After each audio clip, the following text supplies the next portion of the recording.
इनके 8 मंत्रियों में बहन जी जो सुमंत्र ज्यादा हाँ चर्चा में आते हैं, हाँ हाँ, इस उसका सुमंत्र का भी कुछ अगर हाँ, प्रतीकात्मक व्याख्या बिल्कुल हो बिल्कुल जाए।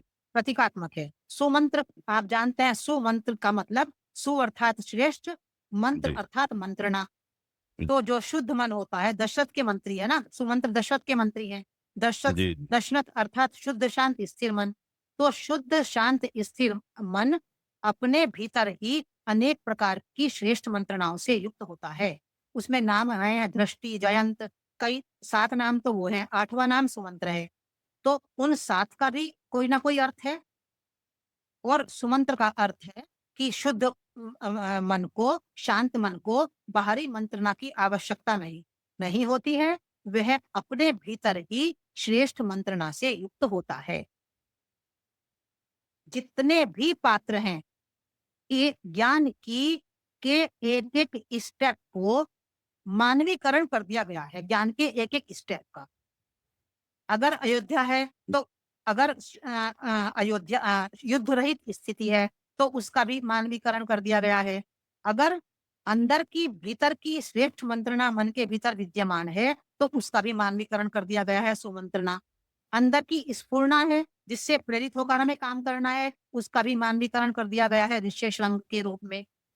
हमारे भीतर उत्तेजना ना हो, हम एक्साइटेड ना हो, वो अच्छी स्थिति नहीं होती है, उसका भी मानवीकरण कर दिया गया है रोमपाद के रूप में। तो एक-एक स्टेप का जो हमारी इस अंतर यात्रा में जो भी स्टेप है ज्ञान का, सारे स्टेप्स को मानवीकृत रूप में प्रस्तुत किया गया है। जी किसी भी जी पात्र को हम बाहर का ना समझें। अगर कहा है वशिष्ठ कि दशरथ के पुरोहित हैं वशिष्ठ, जी तो वशिष्ठ का मतलब क्या होता है? वशिष्ठ का अर्थ है सदा ऊंचाई की ओर बढ़ने वाली चेतना। जो हमेशा ये चाहती है चेतना कि मैं हमेशा ऊंचाई ऊंचाई ऊंचा ऊंचे की तरफ बढ़ता रहूं, तो जी वो जी कहलाती है वशिष्ठ। एक विश्वामित्र शब्द आता है। विश्वामित्र का अर्थ होता है चारों तरफ फैलने वाली चेतना, कि जी चारों तरफ सुख शांति विद्यमान हो। जी तो वशिष्ठ है ऊंचाई की तरफ बढ़ने वाली, यानी वर्टिकल इवोल्यूशन, और विश्वामित्र है हॉरिजॉन्टल इवोल्यूशन।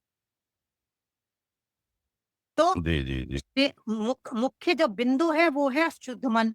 और जी उस शुद्ध मन, वो शुद्ध मन क्या चाहता है कि चेतना लगातार ऊंचे की तरफ उठती रहे, कभी भी अधोगामी ना हो।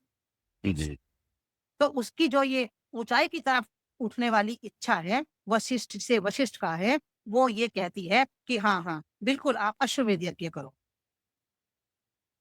मन को श्रेष्ठ बनाओ, श्रेष्ठतम बनाओ, कहीं अटके ना मन। अश्वमेध का मतलब क्या होता है?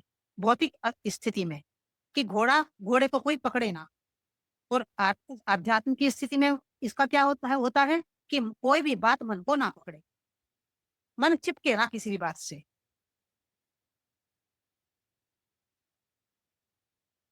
अश्वमेध, इसको इसको बहन जी थोड़ा सा फिर से इंटरप्रेट करिए। अश्व, अश्वमेध, जी अश्व का अर्थ है मन, जिसे हम कहते हैं ना मन को, मन रूपी घोड़ा।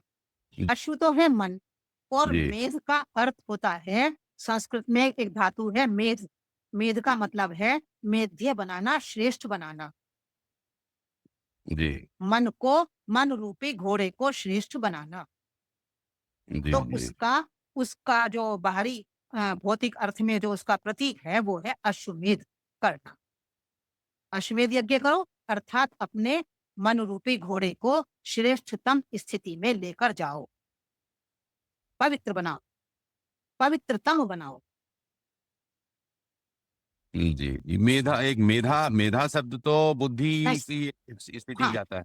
वो अलग है, वो प्रज्ञा के लिए है, मेधा तो प्रज्ञा। अच्छा। और यहाँ यह मेध, मेध धा में हलंत लगाएंगे तब संस्कृत की धातु बनेगी। मेध अर्थात मेध्य बनाना, पवित्र बनाना, श्रेष्ठ बनाना। अच्छा, मेधि का मतलब पवित्र बनाना। हाँ, पवित्र बनाना। और अश्व, अश्व मतलब मन से ले लिया है क्या, कि मन को पवित्र बनाने को ही अश्वमेध यज्ञ कहते हैं। हाँ हाँ। जी जी और यज्ञ का मतलब ऐसी साधना करो, ऐसा प्रयत्न करो, ऐसा काम करो जिससे कि ये मन रूपी घोड़ा जो है हमारा पवित्र हो जाए, पवित्रतम हो जाए। जी। तभी राम उतरेंगे, तभी आपके घर में राम आएँगे। और घर ये बाहर का घर नहीं, ये भीतर का घर, मेरे हृदय रूपी घर में, मेरे मन रूपी घर में।